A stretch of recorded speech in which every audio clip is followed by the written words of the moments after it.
Shalom saudara yang dikasih dalam nama Tuhan. Renungan hari ini tertulis di dalam Imamat pasal 1 ayat 1-2.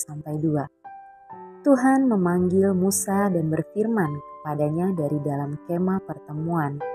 Berbicaralah kepada orang Israel dan katakan kepada mereka, apabila seseorang di antaramu hendak mempersembahkan persembahan kepada Tuhan, haruslah persembahanmu yang kamu persembahkan itu dari ternak, yakni dari lembu sapi atau dari kambing domba.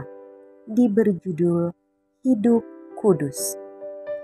Sekilas tentang Imamat.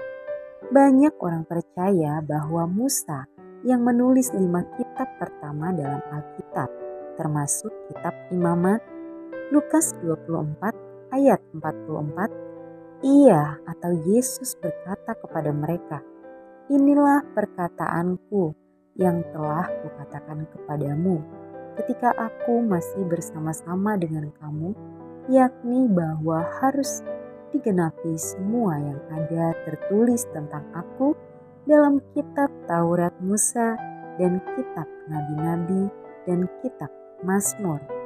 Tema utama kitab Imamat adalah kekudusan Tuhan.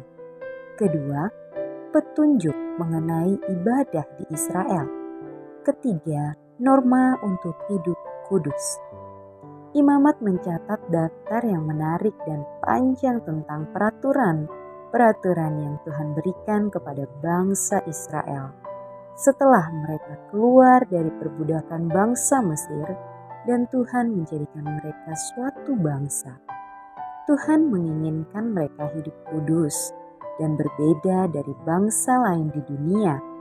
Tuhan juga menghendaki kita menjadi bangsa yang kudus dan menjadi anak-Nya.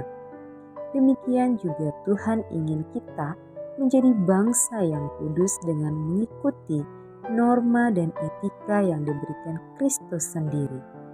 Jika kita benar-benar mengikut Yesus, kita harus berbeda dengan dunia ini dan memenuhi kehendak Tuhan.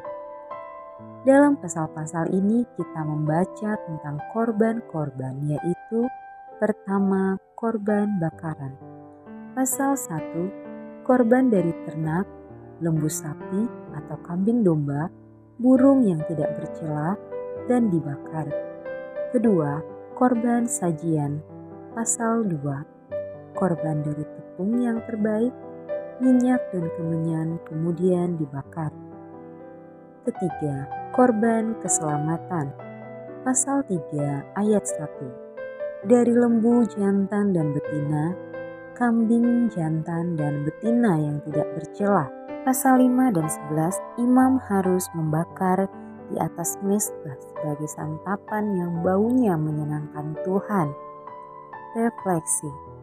Sudahkah kita hidup senantiasa dalam kekudusan untuk menyenangkan Tuhan? Mari kita berdoa.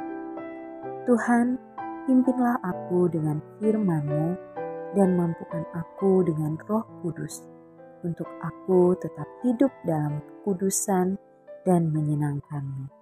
Amin.